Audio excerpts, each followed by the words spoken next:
I have a confession to make, and that is that I'd filmed a video intending it to be this episode. Not only that, but I now have a huge number of diamonds at my disposal. It looks suspicious, I know. The entire video had been based here at the bottom of the world in my strip mine and deep slate level. I wanted to see how many diamonds I could get in 24 hours of mining. Sounds interesting, except I made the video boring and I deleted it. Yeah, I don't really know what to say other than that. Now, it is incredibly suspicious, I know, so I will show you some of the statistics. So here we are.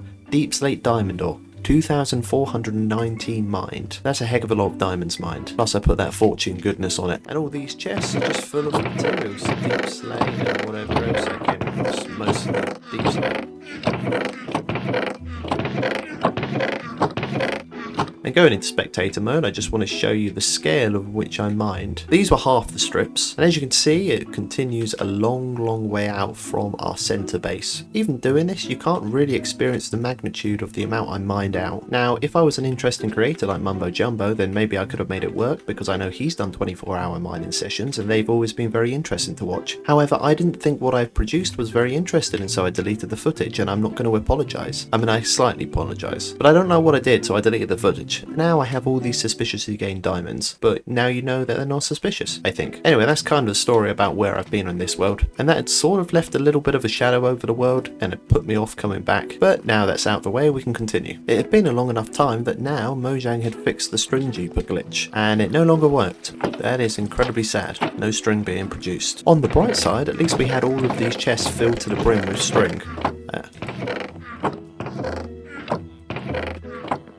But I was going to have to take it down. Fortunately, I did have a lot of emeralds to be going on with, so it wasn't like we was going to be going short anytime soon. I figured before I take the string duper down, I might as well trade away all of the string, which is bound to be a long time if I'm planning to get through all of this. Alright, it's been a couple of hours since I last left off, a few seconds for you guys, and you can clearly see that we have now traded every piece of string we owned. It's kind of sad to see it empty now. Usually when that happened, this would be refilling at the top, but as we've already established, that's not the case. But I've got to say the bounty has been rather nice. These are all the blocks of emeralds we now own. This should keep me going for a long time, unless we decide to build a ton of beacons, which I wouldn't put it past me. It's also kind of sad that we're not going to get to use these guys very often now, because the predominant reason why they exist is for trading string, and we won't be doing that anymore. And with the string duper now redundant, it really has no place existing in this world, so I'm going to get rid of it.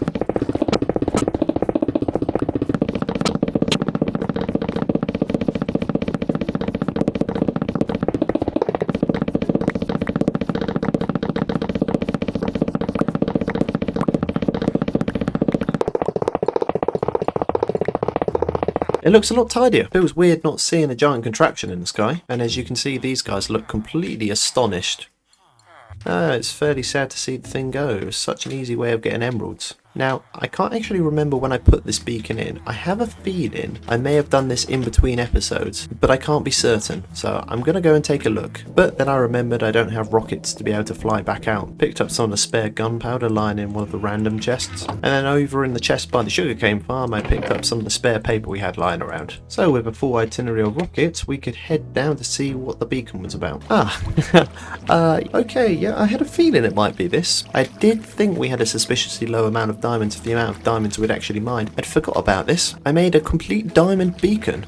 Pretty impressive, right? And if you weren't suspicious of my suspiciously gained diamonds, I can't see you being suspicious of this, right? I mean, we mined 2,500 blocks of diamond ore. Yeah, it's an impressive sight, really. I feel like its significance is lost being at the bottom of the world. Now that some of the menial tasks were out of the way, I can actually get on with explaining what this episode is going to be about. And it's fitting, really, that we're in the sky, because we have a great view of our builds. As far as visuals go, I can't argue a case that our world is aesthetic. I mean, look at it. We have hundreds and hundreds of trapped villagers, a giant breeding ground for the other villagers, which only consists of a giant wall around the outside. It's nothing more than an animal pen as far as I'm concerned. A cactus farm, we can't deny, looks incredibly impressive. Talking of which, at some point I need to empty those chests. The majority of them are now full. We have the creeper farm, extremely functional and important to us, and a place if I am going to be AFKing, I'm going to be doing it here. We have the absolutely gigantic sheep farm, of which any of you who have been around for a while will know I still have a ton of work to do here. The highly talked about project cube, where we store all of our tasks and ideas that we have for the series. I really need to update this place. And a wither skeleton farm I cannot find for the life of me. I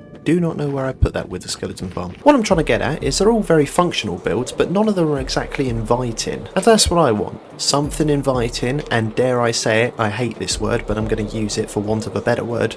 Something a bit more cozy. I want a place I can call home, and I don't have that at the moment. So I'm travelling further afield to scout out potential build spots where I can actually put something together that's going to be, well, my home. And this is a potential. I mean, I know there's a ton of trees in a way, but we can get rid of them. But the land itself is quite nice. We have this large mountainous area, and then we have the lower land, which isn't actually that bad of a layout, but maybe it's not quite what we're after. An acacia biome is a potential contender. I like the land layout, I just don't like the colour of the grass. So again, on to greener pastures. Again, I seem to be stopping every 5 minutes. This is just next to the acacia biome, and again, it's a fairly nice layout, I think. You have the mountain in the centre, and quite nice land layout around. It just sucks at the amount of trees. Again, that is something we could fix, so it's not the end of the world. I don't know if it quite hits the spot.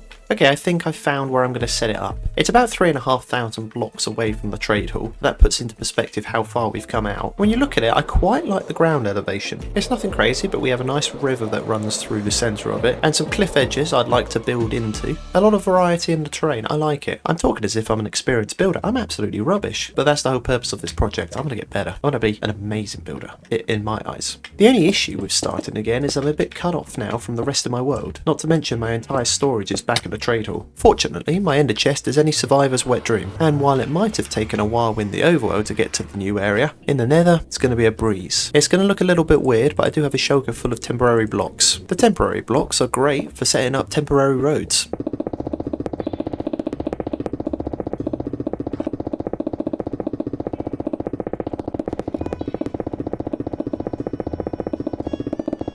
I knew the coordinates for my other nether portals in the world, so it didn't take long to find my nether road. Why are they always going to be like this? Watch this. Before I head back to the trade hall, which is this portal just here, I think I may have just discovered the way over to my wither skeleton farm I couldn't find. This little passageway underneath the stairs. It's all flooding back to me now. It is my wither skeleton farm, or the appalling mess that I call a wither skeleton farm, that is flooded with blazes. Oh, hello. Well, now we had a quick easy way back to the trade hall, which has basically been the centre of our world since the beginning of this survival world. But it won't be home anymore. That is moving. But if I am to call this place home, I'm going to have to not only develop the area, but more importantly, get all of my stuff over here. Which, yeah, sure, I have my ender chest, which is basically my world in my pocket with all of the resources I have to hand, but I always end up coming back here as my base of operations. Not only for the convenience of trading with the villagers, but also for the shit ton of items I have lying around. I mean, I have so much here, it's hard not to imagine this place as home. Organised chaos, some might say. In order to fix that, I was going to have to transfer all of the items we had over here, and then take them nearly 3,500 blocks over to the new place.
There we go, move success. Our home away from home. Or not a home away from home, because this is supposed to be our new home. Or at least the site of our new home. We've never had a home, 2,400 days in. It's not as if I'm rushed to get one. It is the place of new beginnings, a fresh start, a new page. And I'm going to have to do something with this storage. I mean, you saw it all back at the trade hall, but here with all the chests clumped together, it looks like even more of a mess. I think next episode I'm going to have to finally build a place for an organised storage system. It's going to be getting worse. We're over at the cactus farm now. I've done a slight bit of AOK here, and as said earlier, all of these chests are completely full, and there are a lot of chests. So I'm also going to take them over to our new home. All 500 large chests worth of cactus. We can figure out what to do with them once we're there. Fast forward a few hours, and this is how far I've got with transferring the cactus over here, and it's about as far as I'm going to get. All of these chests are full to the brim with cactus. It is honestly just ridiculous how much cactus I've got. Not only that, but there is no end in sight. I kid you not. This is about 10% of all the cactus we own. I don't even know why I'm doing it. I just thought I'd have a good stockpile of cactus. This is more than enough. I don't know why I wanted to bring all of it over. It's not going to fit anywhere, especially if I'm going to be making a storage room next episode. The whole thing's going to be full of bloody cactus. I can't have that. I can't have a storage room with nothing but one block in. One block I'm only going to be converting into either green dye or bone meal. I can't. It's ridiculous. Going back to the start of the episode, when I was explaining about all the diamond mining I was doing suspiciously off camera, I just wanted to show you my pickaxes shulker box. I mean, look how many of the pickaxes I've managed to use up. And in hindsight, I really should have taken the opportunity while I was trading all that string to repair the tools as well. Live and learn, I guess. Not only that, we've also got a full shulker box full of redstone deep slate ore, and another half box over here. I think the ore block looks amazing in this deep slate variant. I've also got all of this deep slate lapis ore. It also looks pretty cool as well. I just wanted to show that before I ended this episode. First time doing it in the new place, new destination, new location. Pretty sure next episode we're going to be creating a store. Look at, I mean, bloody heck, I've still got all this cactus in the main storage as well. How much cactus do I have? But yeah, going back to what I was saying, I'm pretty sure I will be creating an area for our storage, and I'll be honest, it's probably going to be huge. Right, bye.